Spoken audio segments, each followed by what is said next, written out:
Welcome to the annual Dorr Lecture. Joyce and Larry Dorr I saw earlier. I'd like to thank them directly. Jim, excuse me, I'm trying to get it all to James Topp and Paula Grillo. I didn't see them, so I want to thank both of them for creating this great lecture series, and I think this year we have an excellent speaker that I'm looking forward to. I could read his list of accomplishments, an incredible artist. The way I would put it is that when I walk around to museums, and I'm kind of an addict to going to museums and galleries, whenever I see his work, I go, damn, that's alive. And that is, to me, strangely enough, I'm a bad philosopher because I'm supposed to give a big theoretical explanation for why I like his work. And yet, when I see it, the damn is the most important part of that. That's alive. But I would like to say what's also great is, of course, he's from Asheville. And usually when you host a Dorr lecturer, you end up giving them a little tour of Asheville. And today it was the opposite. I got an incredibly gracious tour of Asheville that I really appreciate. And I'm just going to get out of the way and thank you for being here, Donald. I appreciate it. I'm looking forward to it.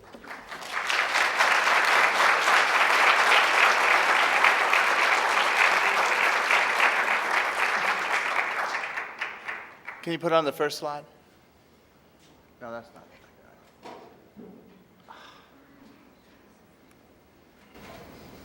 I need to go back to the first slide. That's it. Okay. I guess, as it was explained to me, the purpose of this lecture was for me to give the philosophical explanations of the work and why you should like it.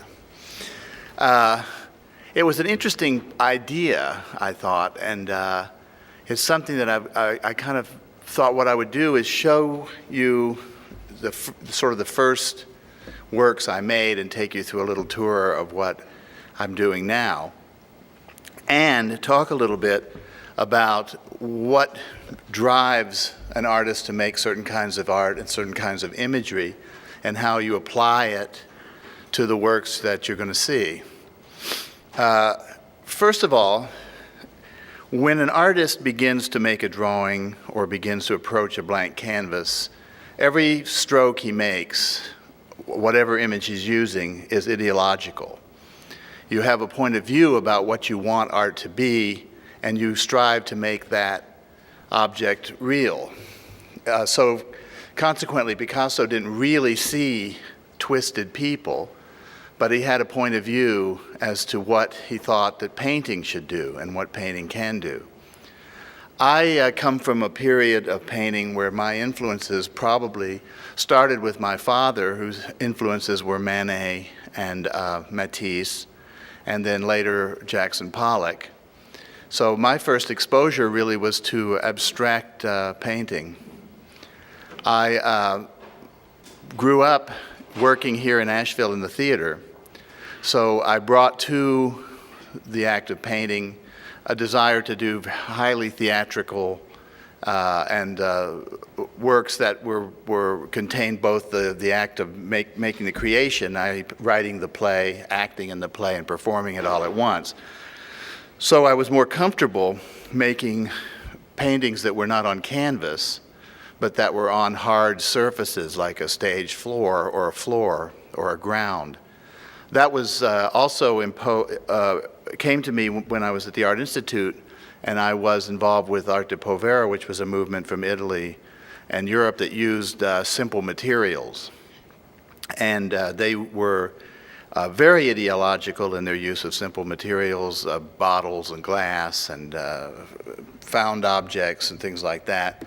There was an artist in America called Gordon Matta Clark who made sculpture by sawing buildings in half and deconstructing architecture, which also was quite an influence on me, and I knew him quite well when I moved to New York. So I had always felt that I wanted to create works of art that were physical, that had their own physical presence, and I was more comfortable, instead of drawing or illustrating something, I was more interested and felt more comfortable working with it and actually making it. So one of the The ways in which I carried through was to change the notion really of being totally abstract, and started to use imagery in my work. And the imagery I wanted to use was the imagery around me and the landscape that I knew. So I had to combine all my interests and all of that I knew about art and all of the surroundings that I had that were making me into an artist.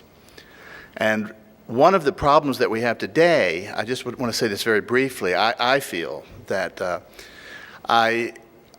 there's so many things going on in the art world now that to say definitively what art is or what it is not is pretty hard to do. So there are different camps, and they approach it very differently. One of the problems that we have right now, I think, is that people, especially young artists, have confused what pop art is and what it was. And when Andy called his studio the factory, it didn't really mean that it was literally a factory. He meant that it was a studio that was producing art, and he approached it as a job, as Frank Stella did as well. And it wasn't really about making everyday objects into design works. He made paintings and objects out of everyday objects, imagery, not the reverse. So instead of being a kind of sign of design, he really was an artist that was influential to me. But I think, to a certain extent, pop art is a real problem, and for a serious artist, I think it's one to wrestle with and try to save your way of looking at the world, not doing just that. Rothko, Pollock, the great abstract painters, were involved with spirituality and action and kinds of bringing things together right out of the earth, and painting is really like that. And one of the things that makes painting work is that it's the only object that can contain the spirit of the artist and hold it and give it back, and it doesn't lose it. So if you're walking by stones that were placed as art, you're going to see it as art. You're not going to just see it as stones. It will contain some kind of idea and spirit. But to get back to what I was saying about the work I was doing, living in the city and working in construction, my landscape consisted of the studio table, and the linoleum floors that I was standing on. So I was in an elevator coming down from a job, and I saw some workmen laying linoleum flooring in the elevator, and in the middle of the elevator is a round metal circle, which is where the key to the elevator brake is. And I said to him, that's pretty hard material, how do you cut it? And he said, well, you just heat it with a blowtorch and it gets very soft. So I said, well, give me some tiles. So I went home to my studio and I put it on the stove and I started cutting it, and this is the first tile piece I made. And in that it's just one black square of tile with a white tile underneath it.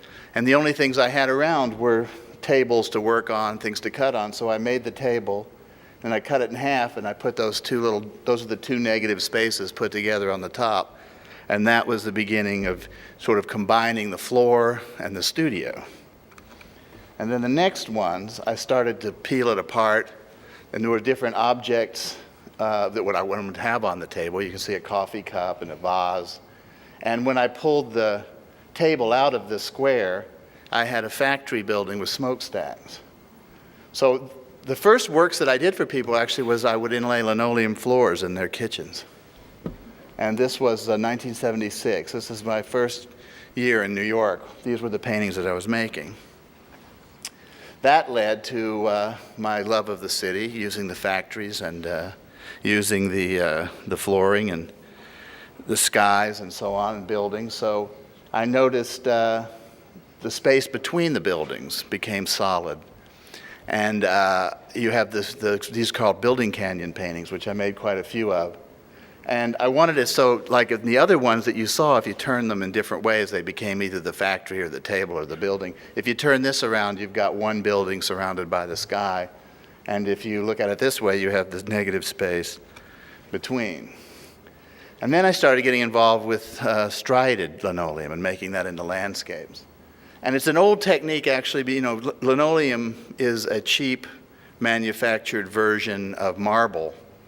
And originally, it mimicked the colors of marble.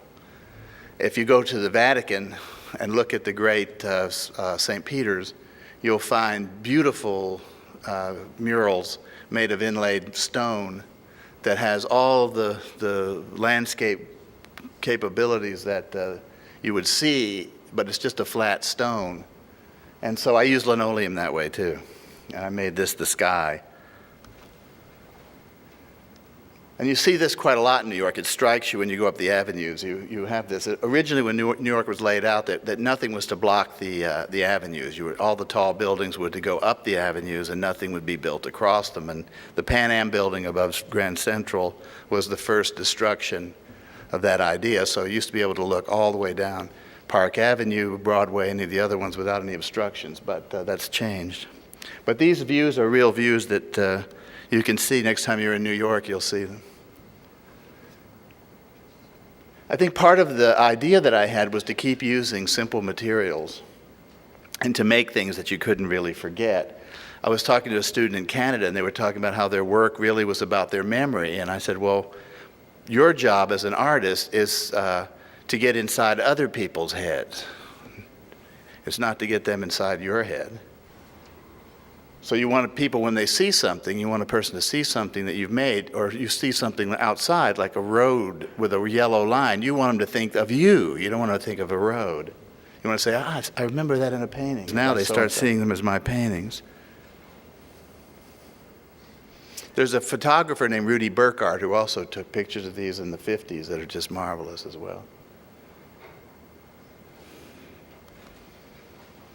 And then, because we had the smokestacks all around us, I had them in Gary, Indiana. I had them when I was living in Chicago. You'd see them on the way to the airport in New York. And I began to think of them as urban flowers.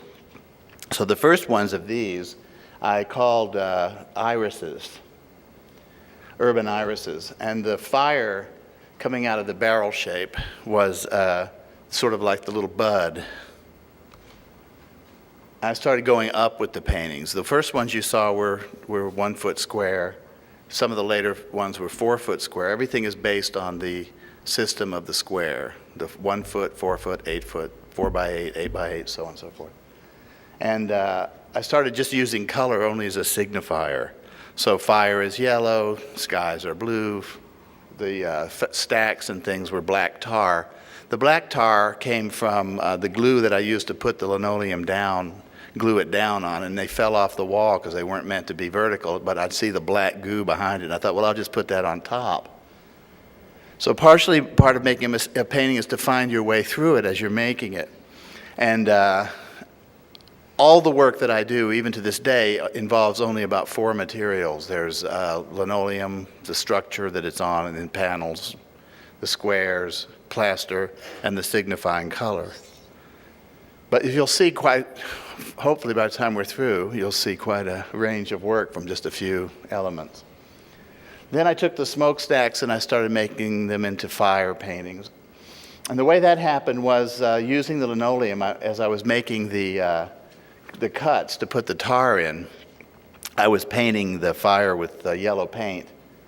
And I started to put turpentine on to clean the tar off after I'd spread it over to fill in the black.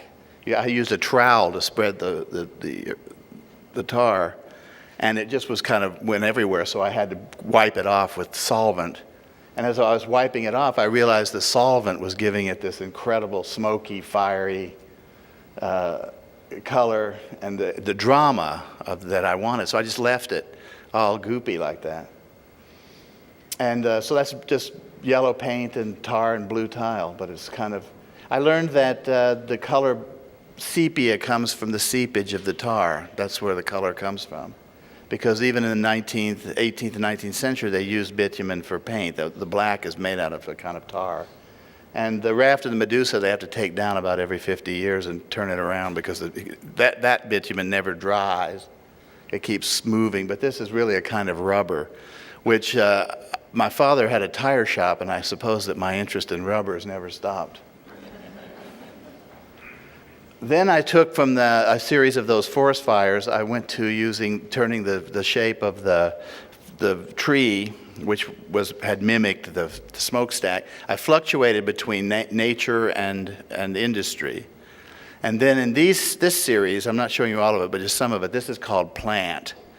And these began to take on a kind of story in that the fragility, not only the fragility of plants, but the fragility of architecture. And so I started looking at the abandoned steel mills and the industrial rust belt of America and all these huge cities. There's oil rigs and there's vast steel plants and warehouses, and all these things are dead. They're not used anymore. So I began to think of them, the might of that kind of seemingly permanent structure was now like a plant. It was just dying.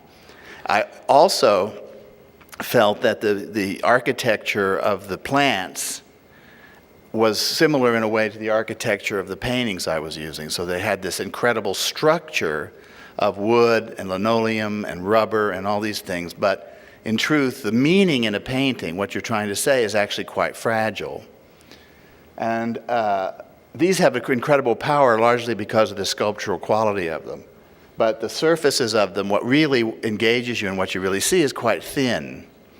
So I left the backs of these open, and I'm sorry I don't have a picture of them. You can see through the backs that they really are platforms. So you have the backstage area when you look at a painting. But I wanted the paintings to have an internal dialogue with the materials that I was using. So I had this incredibly strong structure, and I began to use a lot of gesture and smoke and wind and soot and things that were seemingly permanent and weren't. And the dialogue between the viewer and the painting is contained by the paradox of strength and weakness.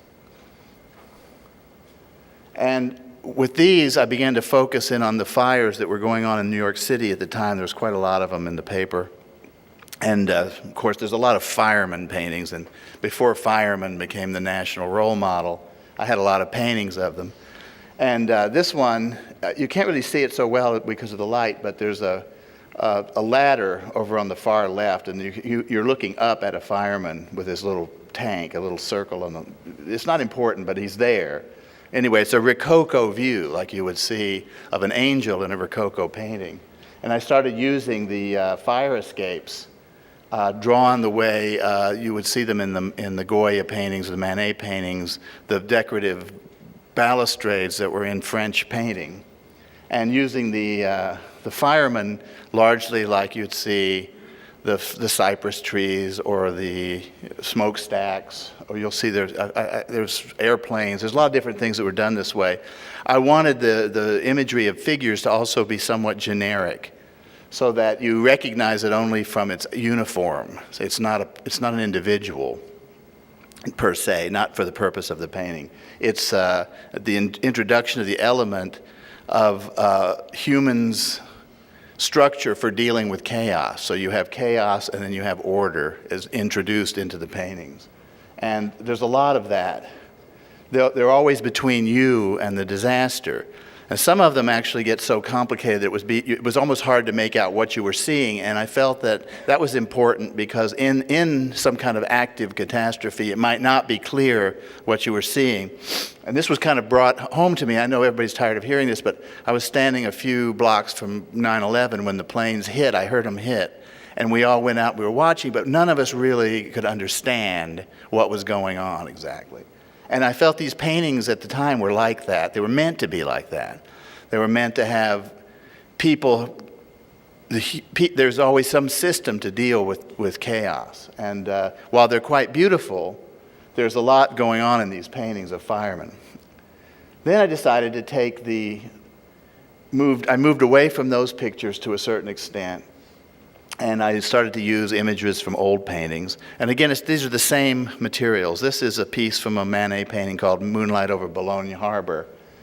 And I wanted to sort of juxtapose the structures between you and the landscape and bring to mind also a tangle of masts, like you had a tangle of cypress trees, of the burning trees, of the firemen, of the hoses, of the imagery of the fire escapes and the balustrades, and there was a lot of involvement with that.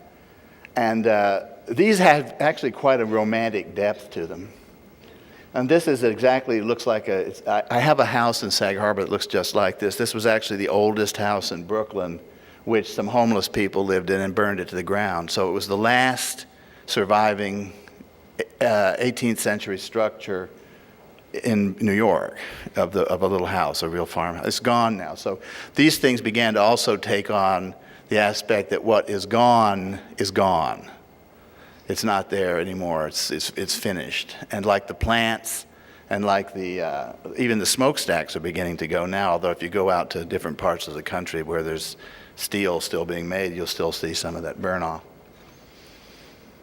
This is a train wreck in Texas, where sulfuric acid, a car is carrying it, collided and caused an evacuation of about 10 square miles.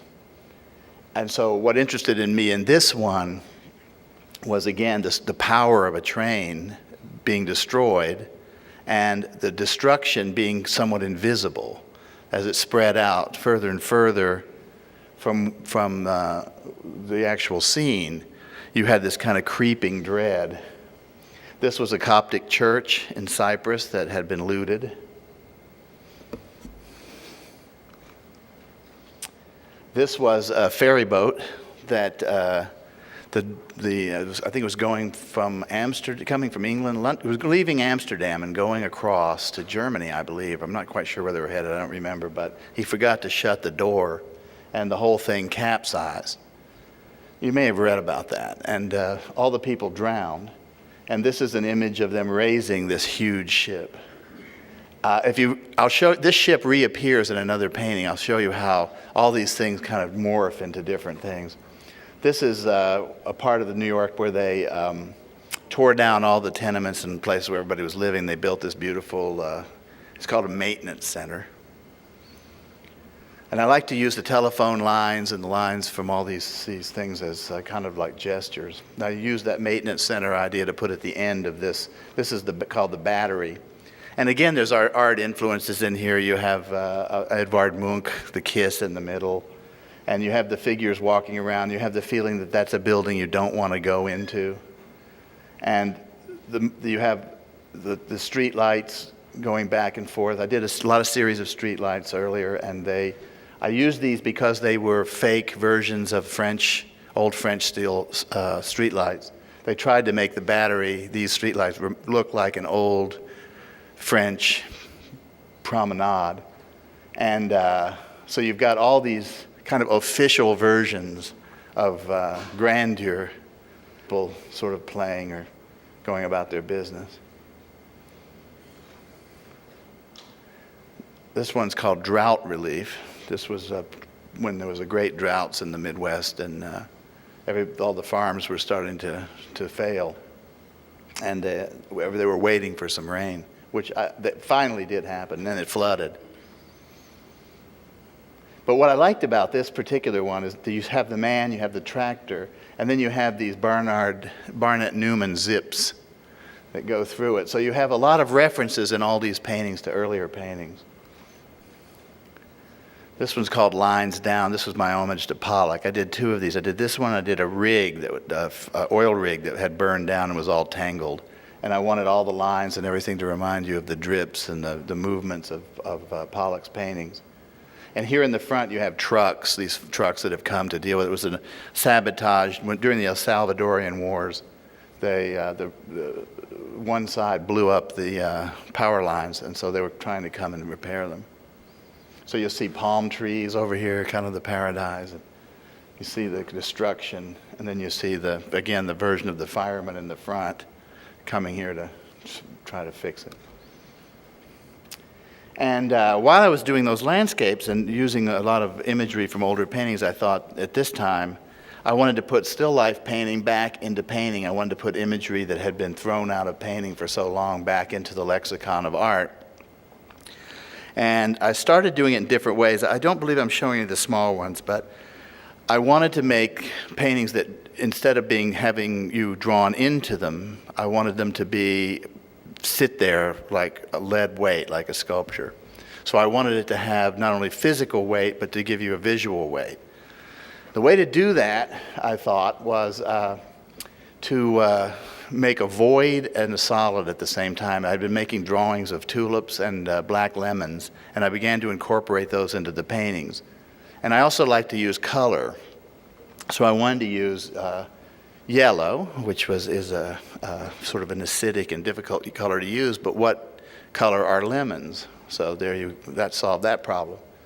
And I took a Polaroid and I did setups of still lives I painted a lemon black and I stuck it in there, and then I had this little square that was lit up by a single flash, so there's nothing natural about it. It was very artificial.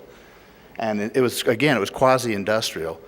So I wanted to make these paintings that had volume and flatness and blocked you. Like you can see again, like the firemen in here, the black lemons kind of serve as a block to the image behind it. These were black eggs I found at the Chinese market. 100-year-old eggs were packed in black dirt. And so they served perfectly, and they really existed. That's the funny thing. The lemons didn't. But then when I was in Israel last year, the guy I was working with said, we have black lemons. And I said, really? And he brought me from the market a pile of black lemons. And I said, what are these? And they're dried lemons that are dried, and they use them in tea, but they turn black, and they're almost hollow. And they're just like the ones I was using, but I was painting mine. I didn't know they really had them. But I wanted to use flowers, too, because I started making flower paintings. I wanted to put back in the three great themes of art. I wanted to put back in landscape, still life, and florals. And since I was using bitumen as a background and tar, I thought, what would be better, in a way? Cotan in Spain in the 18th century was painting fruits that were hanging on strings against a solid black background. And I thought, well, I'll bring that back in because it fits with the materials I'm using. So I actually didn't hang strings on them, but I used the idea of volume and weight and have them support each other, and they're hanging on the wall, and that's heavy, and they're heavy, and the background is tar. So it fit with the whole kind of Northern Dutch still life tradition of color, but the scale is huge. And one of the things that I thought about when making it, especially the first lemons, which were just big yellow lemons, I was concerned that people would say, that's a giant lemon. But then I realized that when you're on going on a highway and you see a billboard with a lemon or an orange or some advertisement, you don't think, that's the biggest lemon I've ever seen in my life. Your mind makes it a lemon. So it worked here too. So instead of just making it a lemon, I wanted to make it yellow, and I wanted to make it heavy. So those were dried limes that got all gray and nasty. And this is squash. This one was my ode to Clyfford Still that had meant so much to me when I was at the Art Institute. They had the most beautiful Clyfford Still. I used to walk through it in the museum every day. And it was solid black, actually, with just a little white chalk line through all that choppy way that Clyfford Still painted. So I made this one as sort of an homage to Clyfford Still. And when I was in Fort Worth, I went to the museum and I saw the Remingtons, and I realized the way Remington painted shades and shadow, that's where Clyfford Still got the idea to make those craggy, sharp juxtapositions in his paintings. They came from Remington, which is a very unlikely source.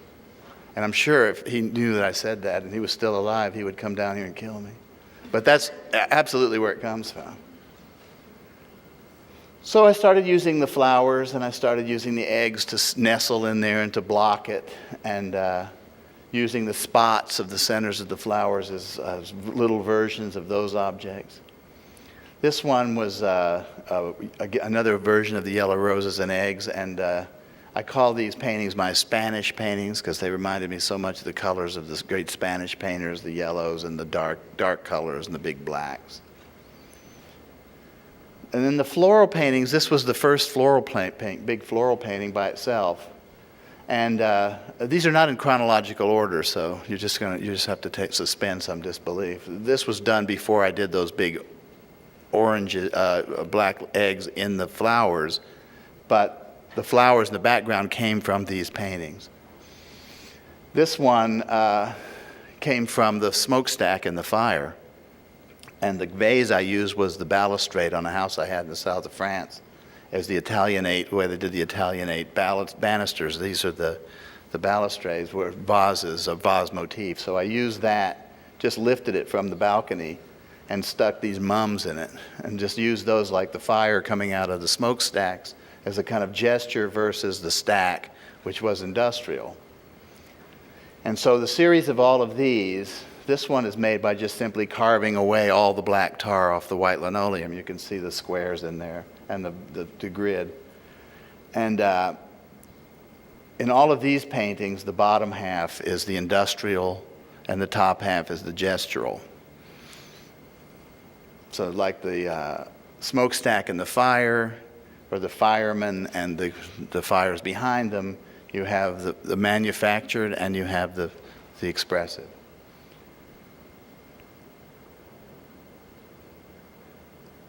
These sort of came from all the different, is that in focus? These came from my garden when I was living in the south of France. I just took all these vases and I tried to bring them into the paintings, these terracotta vases. This was the pots of geraniums that were out in front of the steps. But of course this is called dead geraniums because they hadn't been watered and they turned that funny little brown color. This one was wild roses and I used a brass paint to make the brass pot. And the reason I called it, they were wild roses, but the way I attacked them with a trowel, I didn't clean them up. So I left them kind of just gestural and smudgy.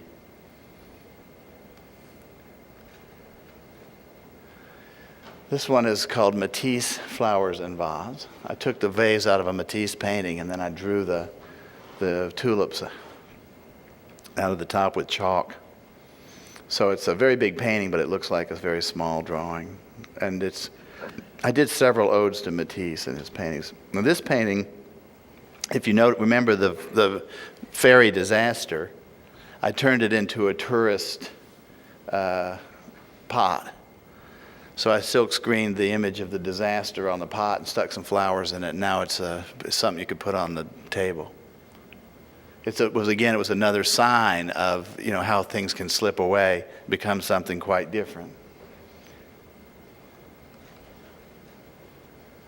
And since I started screening that one, I think that was the first one, I decided I would start to screen instead of make the pots clay. I would go and get some Chinese vases and stick those in the studio and put flowers in them and then screen have the manufactured image on the pot, which is the manufactured pot, and then let the flowers in the top kind of go the way they're going to go.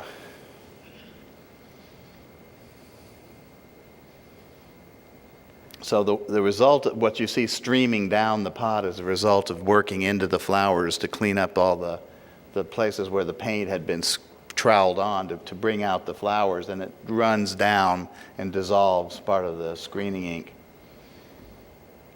But I love these flowers. I started using more of these flowered vases. Here, let me go back. Will I go back? Yeah, I started using more of these vases because these contained manufactured images of flowers that were once hand-painted. And I did a number of vases where I took drawings of mine and I made them into silk screens and screened them on these vases like this. So I had a manufactured version and then a drawn version jammed into it. So there were two elements in the painting.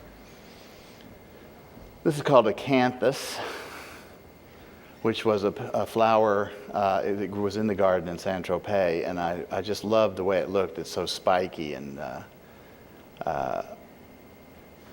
it really looked like a tree again. And I discovered that all of our money was decorated with the acanthus flower, which we've now eliminated, we got rid of the decoration on the money. But at the time, it was a very classical motif for architecture, the acanthus, those big leaves. You see is the leaf of that flower. And then I decided I would just eliminate the flower, like what you saw in the building canyons, where you just had a central image, really, and use the pot and use it to stack it and to just mimic it over and over again. Like now it's again back into just industry. So I let the kind of funny drawing, these I just picked up in Chinatown. They weren't very expensive, and I didn't want an important vase. just so that the drawing that were on them was not particularly important, but that it had flowers and different things going on in it. And I used the structure of the painting itself to be like a box where you'd pack these things in there and ship them off. So the idea was to use the edges of the painting to hold the different vases, see how many I could cram in there in different ways. And also these were, again, a sort of an homage to, these were to Barnett Newman and to Brancusi's Endless Column, because I could keep going with those things as high as I wanted to. And this one I used the edges of the painting to kind of jam them in there and hold themselves together. It's kind of like the still lives where they would rest on each other. And then this would probably more go with the acanthus. These were the Morning Glory paintings. And when I first finished this one, I thought, that looks remarkably like what Captain Kirk would see out the window of the Starship Enterprise. But the color of the paint, like when I would clean off the tar of the disaster paintings and it made that smoky soot, when I started to work into these, the blue became this beautiful electric blue. So it just made so much sense to make Morning Glories, which have that same kind of power to them. So I made a whole series of paintings with this color. And for some reason, it went away. I never could do it. After I made a bunch of these, I tried to make some other ones, and I couldn't do it. I don't know if they changed the paint. But the color is really the color of Morning Glories. And the spots in the center, you'll see, become quite important. I start using the center, the circles, over and over again as I progress through there. And using those circles then to start to come out. And those were flowers using the cross-hatching to be the leaves. I decided to put things on branches rather than be setups in the studio and to be still lives. These were actually things that you would see on a landscape through a tree, but much more abstracted. These are all quite big. These are 8-foot square paintings. All of the paintings you're seeing are the same size, more or less. So there's the center of the Morning Glories. I thought, since I'd been doing all these, doing expressive works, I wanted to go back to manufactured like the vases or the building canyons. So I began to think what was a logical way to do it since I'm using systems of 1-foot squares, 4x8s, 8x8s, so on and so forth, what would be better than a domino? So I started making domino paintings. And I realized that it's hard to see in here, but there's a divisions that define the dominoes. And I didn't put them together the way you play dominoes, because I didn't really know how to play. I just wanted to put them together in different ways. So the variety was pretty much endless. And then I was showing these, and people from all over the world were sending me dominoes. And somebody sent me a box of the ivory ones with the ebony pips. And I wondered what they were. And someone said, well, European dominoes are ebony and ivory with the white ivory with the black dots. And Asian ones are black with white dots. So I thought East meets West. So I did a number of these paintings. This was the complete pack, 28 of each. And again, it was the perfect system for the work I was doing. It rhymed with the standard forms I was using. It rhymed with the materials of black and white. It rhymed with the materials of tar, and it rhymed with the circles from the Morning Glories and from the orange. All these circles became so many different things: fish eyes, oranges. There's lots of paintings of these kinds of things. Generally, a whole series will start with just one. This is the first big domino. I sort of didn't go in order, but they usually start with one and then goes on to make more. I realized that I could have made these for 5 years and never repeated the same patterns, especially if you change the scales. And then, of course, I was in Florida, and there was an auto show, and I thought, fuzzy dice. And I thought, now this is a perfect image. I only made 2 of these, but it was a perfect image for me because it was a painting hanging on the wall of an image that's hanging on a rearview mirror. So it's two things being hung at the same time and meant to dangle, be up in the air. Now I thought, what should I do to make it fuzzy? So I came up with the idea of flocking it, which is a kind of fabric you put down as a powder. You've probably seen them on those bobblehead dogs in the back of the car, it's trinkets. Originally, it was a felt, flocking was like the linoleum version of felt, of velour or velvet. Velvet. And originally, they used velvet for patterning with a thing called gaufrage, which was they would put a pattern down and iron it, and then you'd have the relief of the velvet, and then the flattened velvet, which you used for furniture or the walls of chateaus, which later became blocking and wallpaper in Tad steakhouses. And you see it all the time in steakhouses and things like that.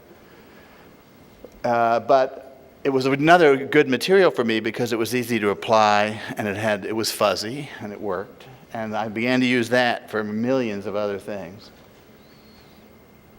Someone gave me a set of street dice, and this is exactly the color that they are, and they're quite large. They're from New Orleans. They're about, I guess, 1950s, Bakelite, and they were meant to play on the street so you could see them.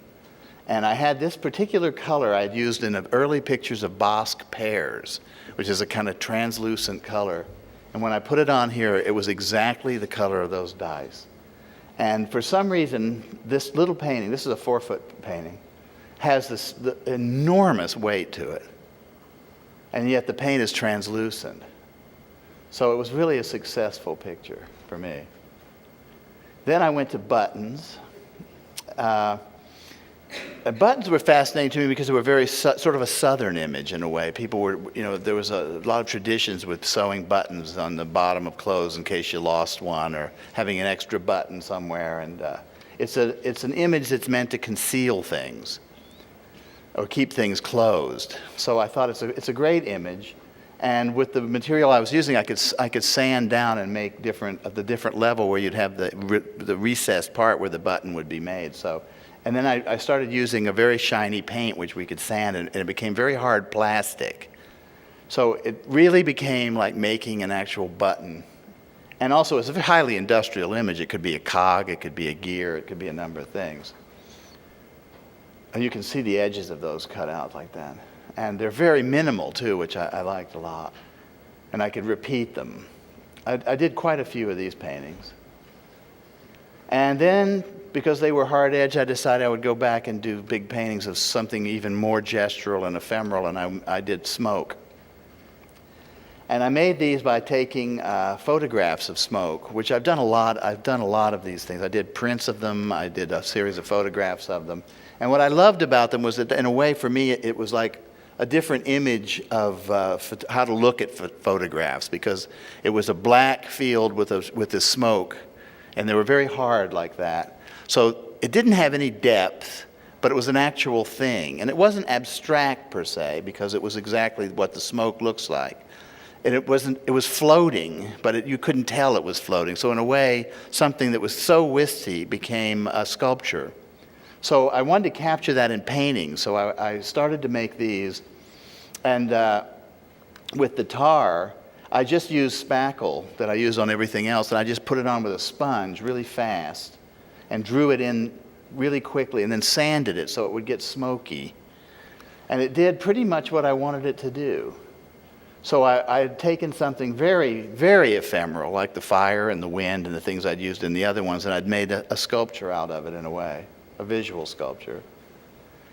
And as I got better at it, I started to be able to sand enough to where the tar would start to bring the sepia of the tar out into the white painting. So you started to see color almost like a brown, like real smoke and real tarry, sooty color. And the field of these is, it's spackle, so it kind of hangs off the surface. So it's a little bit strong. It's not just flat, but it has that flat quality to it.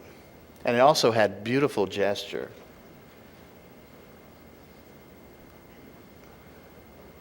I can apologize that all the slides aren't the perfect thing, but that's the way they are.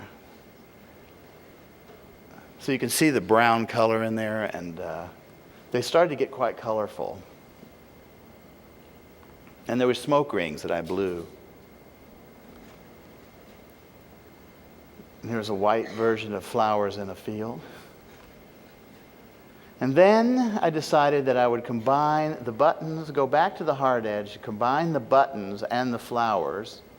And initially, I made red flowers, which I got from the Veterans Day poppies that were in Europe, which are flat with a plastic with a real big black center, which is the pin that holds it in their lapel. And then we have the crepe paper poppies for the fields of Flanders.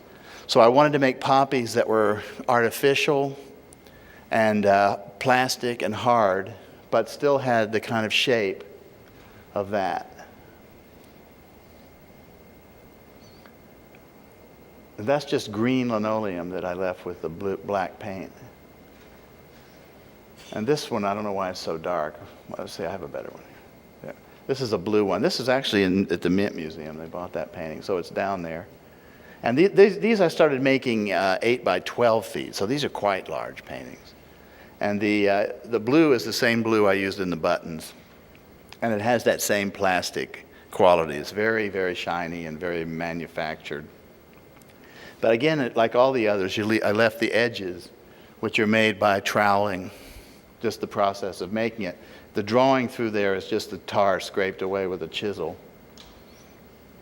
And I used a lot of different high gloss colors and sand them down. And they're very smooth. Like the black is almost like a piano. And the red is like a Chinese, I call it Chinese red.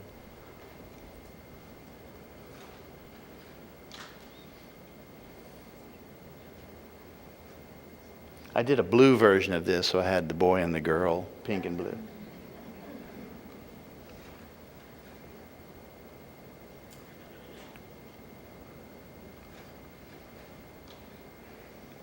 This one I made, the flowers are all flocking. The green is that green linoleum that you see in all the elementary schools with the little white flecks across it. And then the colors are all polished. And I kind of thought of this as making an ode to Miro.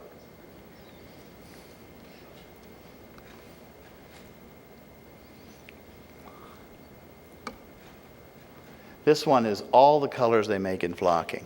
It's a color chart made out of flowers.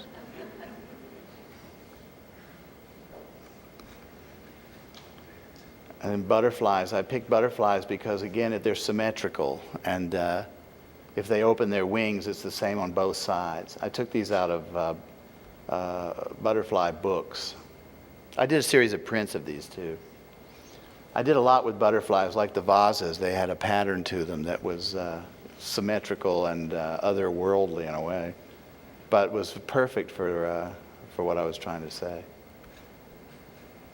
And then, from the vases, I had, in my garden over the years in Long Island, I had bought some of these in Chinatown and had lights in them. And I thought, well, those are great because there's flowers that I don't make again, so it's like the Chinese vases. So I made lanterns.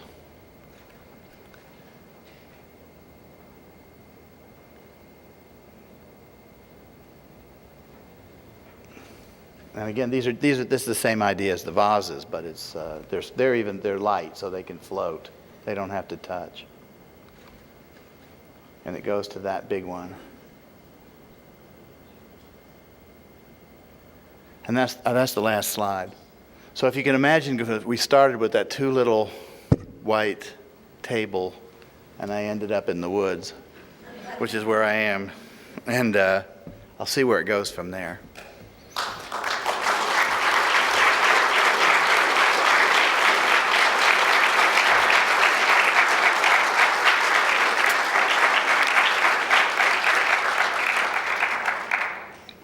If anybody has questions, I'd be happy to answer them.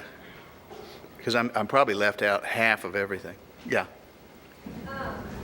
Do you think there's a difference between decorative art and like fine art? And where would you say that separation starts and ends? Well, decorative art is meant to be decorative, and fine art is not.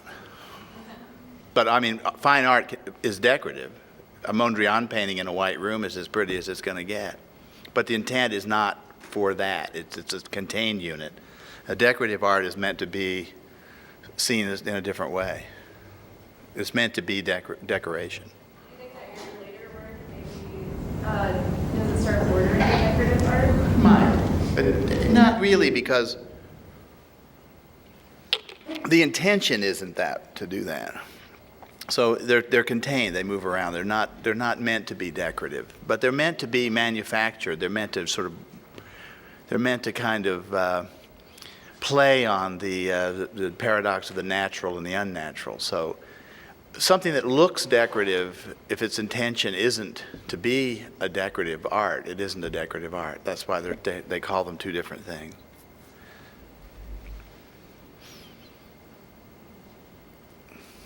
Yeah.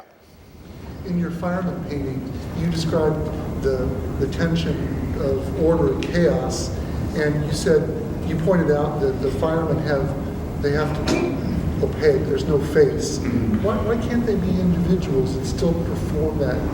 Well, they can be, and they are in real life, but in the painting, that wasn't the intention. The intention was really to draw, because for the purposes of the painting, any fireman would have done. It didn't have to be any particular one, any particular guy. It didn't have to be involved with his emotion. He was there to do a job. I did figures in the rain that had no face. They were protective. They were holding the hat down, and they were holding their coats closed, and they were just a standard repetitive image that one had to adopt against the wind, and I pelted it with rain. So I use generally, with the work I've been doing, I don't use portraiture. It's not about portraiture. And they're standard, they're pretty much meant to be like the cypress trees, or to be like a solid, rock solid entity. Yeah. You made reference to being able to see behind your work, and I was curious about that. How are you mounting these? Well, that's a good question. I really need to get some side pictures of the way the early ones. There were some of the flower paintings in the vases that by making them, the edges rolled over. So when I would cut through to make the plaster, it would make a sharp edge against the corner, and the tar edge would still be loose. So they would rest on each other, and you would look through the front of the painting. There'd be a gap.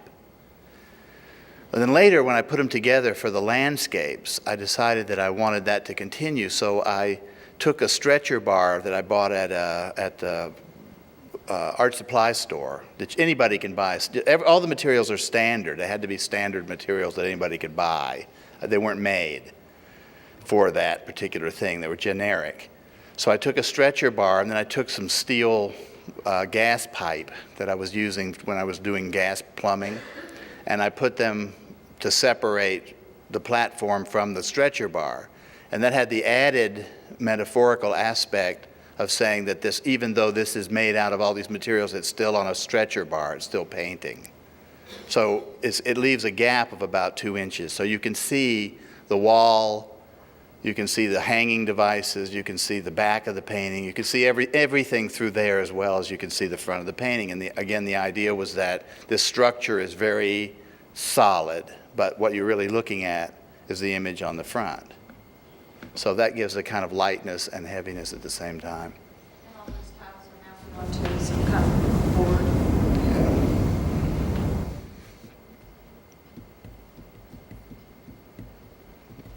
Oh, yeah.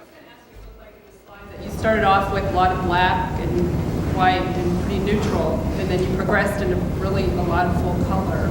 So do you work more in color now than you did when you first started painting, or do you find it?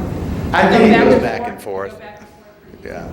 I think there's more color. There's been, well, but the flower paintings in the middle range there was a lot of color in those, even though it was the black backgrounds. But this last one, the vase and the multicolored flowers and those things have gotten more colorful. And I'm not doing that right now anymore, but that group was like that. So I've actually, like the newer ones are actually getting to be more black and white again. Because I'm working through things, I find it's easier to limit the colors to get where I want to go before I start thinking of why would I use color here. Yeah. I noticed that your duplications were identical, and I was wondering, did you have a pattern that you used for all of the identical duplications? On the vase ones or on which? Those ones and all the lamps. Yeah. It's a silk screen. It's screened on, and the vases were screened on with multicolored screens. But almost starting with the black lemons in the 80s, I made stencils so that each one I didn't have to draw separately. I could trace an outline. And that's how the smoke rings were done too. I blew up from the photographs.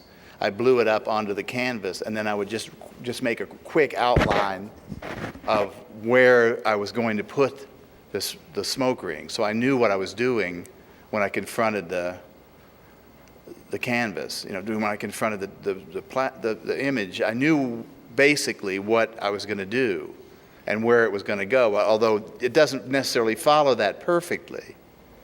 And I found that with the black lemons, which I didn't show too much here of drawings, the material, I used so much of it that no two were ever alike. But again, I thought of it the same way you think of a sun-kissed, or the way we do industrial fruits. And I did steers.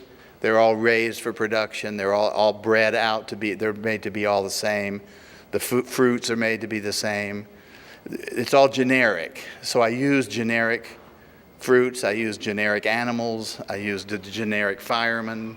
I mean, the idea is that this is a system. These are systems. And the stretcher bars are standard. The construction materials are standard. The linoleum is standard. The paint you buy is all the same manufactured colors.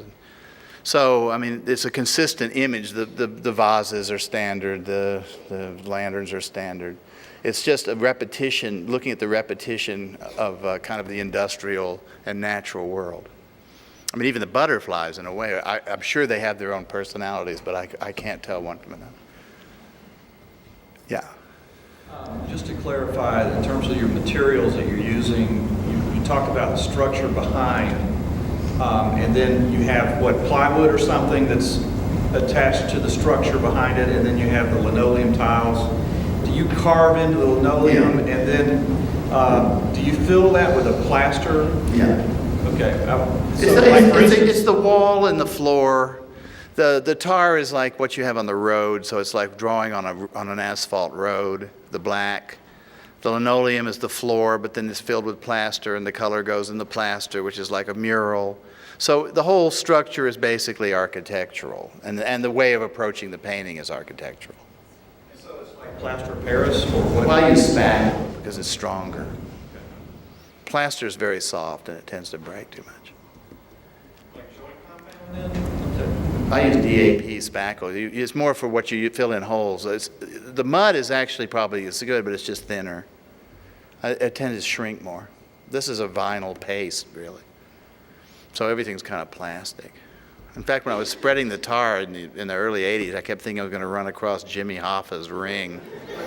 I figured that was thrown into one of those vats somewhere in New Jersey. Yeah. So in the case of the 8x12, the biggest one we received, do you have a couple of sheets of plywood that you're putting together, or what's the structure? They're made of 4-foot squares. Of 4x8 pieces. So there's 6 in a 8x12, and there's 4 in an 8x8. Do you use 2x4s or other building materials to hold it together? What's the structure? Well, the structure is masonite linoleum on plywood stretcher, and then there's the pipes are bolted to the stretcher bars in the back. So they're very sturdy, and they need to be sturdy because they can't wobble. And somebody was saying, well, does this really last a long time? And I said, well, we know that canvas is no good, because any painting you've seen on canvas cracks and breaks eventually. Well, they're in pieces, so they don't weigh. If you had to lift it all at once, it would be pretty heavy. I think each panel's about 50 pounds. Yeah. Right now, what's in your studio that you're going to go back tomorrow? Well, the last thing I did was from the vase here. I made an 8 by 12 black and white pattern out of the flower that I took off the vase. It's a kind of funny Chinese flower. And I just took that out and made something out of that. So I'll see where that goes. Yeah. I couldn't remember, which painting did you say belongs to the Asheville Art Museum? Oh, it's not the Asheville one. It's the Mint Museum in Charlotte. It's a aqua poppies. Yeah.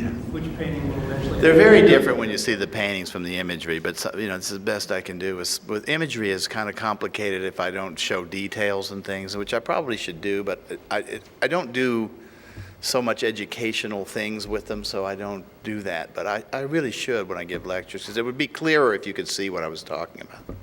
Clear if it was at the Asheville Museum. If it was at the Asheville Museum, it would be clearer, that's right. Yeah, well, you better fundraise. I happened to read that article about you about 12 years ago. It was you and an investor. It was in the Times. Oh, yes, Arnold Wingrove, yeah. But it's funny how art has moved in a direction. Yeah. Unbelievably, expensive pieces, and then sort of more and more oriented towards investing. Well, I think that's a problem. That's why I brought up the problem of pop art. I think people are too involved in that. I think that the problem started in the 80s. It started with our generation, where the dealers started making it at stocks and bonds, and it's been damaging, I think, to art. It's been damaging to the artists, and it's made kind of a mess of everything, and it's made a different way people looking at paintings. People will go out and buy a Lamborghini and drive it around, they don't worry about what they could sell it for. I mean, the fact is that you don't want to make a change from something that you buy because you love it or you want it or you have to have it to something that, you want to know what its resale value is going to be, because that doesn't really work that well. And it's pretty damaging to the way people look at art and the way they look at artists. And I don't know, I find it disheartening to a certain extent. But that's the way the world is. Disheartening, don't forget it.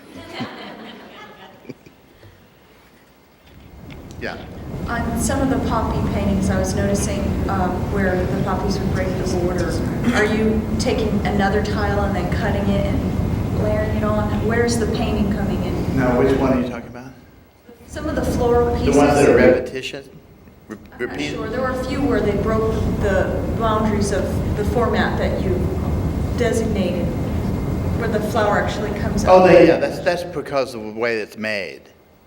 It's not, it's drawn on as one thing and then it's filled in. So the edges, the way that they fall on the edges is a product of the process of making it. So when you drag your trowels across, it builds up on the edges and just breaks, and it just makes that edge of its own accord. Yeah, and the tar too will make a fold over. They have different edges. The edges are the part of the process. I see the integrity of the edges around the piece, but there were some that actually looked like they were cut out pieces that were displaced intentionally off of the canvas or off of the, no? Okay. I don't know which ones you mean, if I could. No, yeah, they're not. No, they're just drawn on the square and then they build out the edge. It's not placed that way.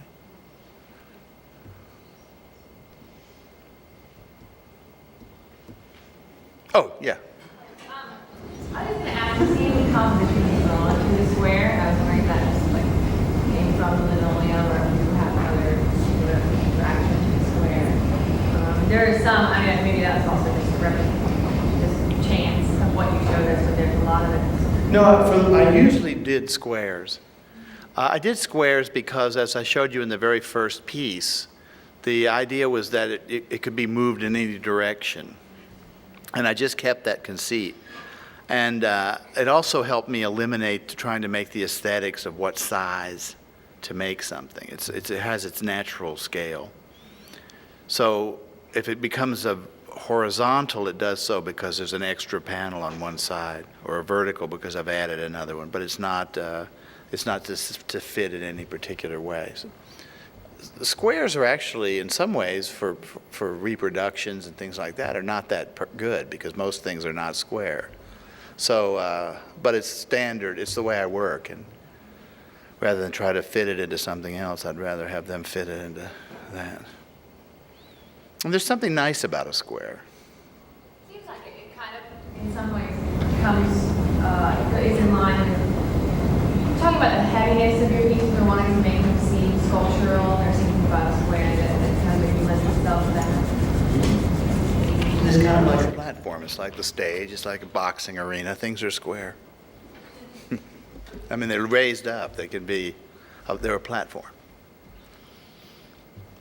Yeah. Didn't you raise your hand?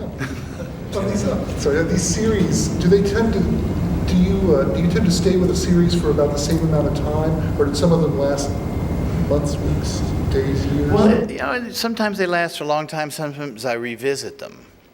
What happens is I'll start working on a series and I'll make a painting and I'll think, well, I should do this one.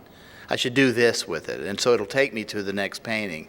And then when I'm doing that, I'll think, well, that looks like something else. And I think, but if I start that, I'm going to have to quit doing this for a while. And so it gets torn. I can't make everything at once.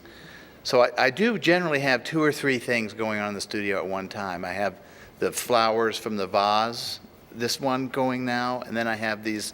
When I was in Israel and I was doing a set of prints, the guy took a little drawing I made and he blew it up and he made a really big print from a little drawing that was about 9 feet tall, and the drawing was so nice blown up that I went back and I started making that. So I have a different shape going there.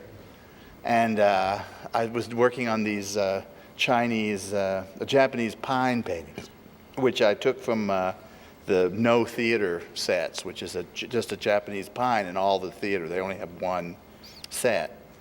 And that's where the tree came from, the lanterns came from that No Big Pine. And also the way it was carved, that's the first, I don't know if you noticed, but in the pine trees, the ones I've been doing in those, the carving is horizontal. So when you look at them, it's like a woodcut, but it has almost like looking behind water waves. And that's an interesting thing to me because as I was talking to some students in Calgary, and I was telling them how I was affected by painting and how one is affected by it. And I told a story of being about 20, or maybe not even 20, about 18 or 19. I was traveling in Europe by myself. And I wandered into the Stedelijk, and I went downstairs, and I was just wandering around. I wasn't even painting at this point. I was still sort of fiddling around. And I looked up, and I saw this painting, and it seemed like water was just slowly lapping into it. And it just struck me, and I was dumbfounded by it. And it's Rousseau's Snake Charmer. And I just fell in love with painting, and that was it. So then those kind of have a little bit of that if you can catch it at the right light. Yeah. What kind of paintings or what kind of artwork were you making when you were at the Art Institute in Chicago? And do you still reflect back on that? Are you influenced by anything that you did during that period? Well, sure. When I first got to the Art Institute, I was making kind of expressionist paintings with very thick paint and kind of raking through it on the floor. And I was making pretty much straight abstract paintings. And I thought that if I kept doing that, I wouldn't ever be able to see any improvement in what I was doing, because once you made paintings like that, that was as good as it was going to get. And so I started trying to figure out how to put imagery and different kinds of color into the work. So I got some big paintings and canvases, and I made platforms out of those. And I poured polymer. I set up a trough and I poured plastic lakes onto the canvas, and I started making little things in the wood shop and throwing them in there, and then throwing in different things I'd find. So it looked almost like stuff that would wash up on the lake, but there were images drawn and painted, little animal, little stuff. When I got to New York, I didn't want to lug that polymer up the stairs, so I had to find another way to work. But again, it always had a really heavy feeling to them. I still have some of those in the warehouse. They're kind of interesting. You know, when you're a student, you try all kinds of stuff, and you don't, you're not supposed to know what you're doing. Yeah. Well, the first thing I tell people is that you can never think up a new idea. You're just going to discover it. Nobody thinks up a new idea. Nothing is thought up, it's all discovered. And you discover it by working. And sometimes you don't know what you're looking for, but then you can find something. And I think I was just looking at David Mamet's new play, and they were talking about we're a nation of shade tree tinkerers. And Henry Ford sat there and thought, I can do this and I can do that. And he says, yeah. Jonas Salk sat under that tree and said, fuck polio. It's like, But basically, you have to find, it's revealed to you. You have to just keep working at it. And the more you try is just work. It's showing up is about 80% of the job. You never know what you're going to do. When I was making those abstract paintings, if somebody told me I would do a big landscape of mayonnaise moonlight over Boulogne Harbor, I would have laughed at them. And suddenly I find that I'm doing that, So, that's what happens. One thing leads to another. Anything else? Oh, okay. He said stop, so. My fault. Thanks.